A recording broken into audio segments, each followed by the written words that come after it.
खुदा जब मदद करने पर आता है तो लामालूम से कोई सबब पैदा कर देता है और ना होने से होना निकाल देता है।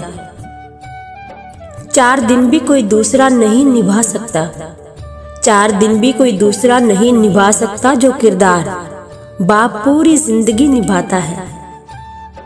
वालिदैन से मुस्कुराकर बात किया करें, वालिदैन से मुस्कुराकर बात किया करें। हम मिडिल क्लास लोग हैं, हमारे माँ बाप के पास जायदादें नहीं, जिंदगियां होती हैं जो वो हम पर लगा देते हैं। कब्रिस्तान में हम देखभाल कर कदम उठाते हैं, कब्रिस्तान में हम देखभाल कर कदम उठाते हैं कि किसी की कब्र पर पाँव ना आ जाए।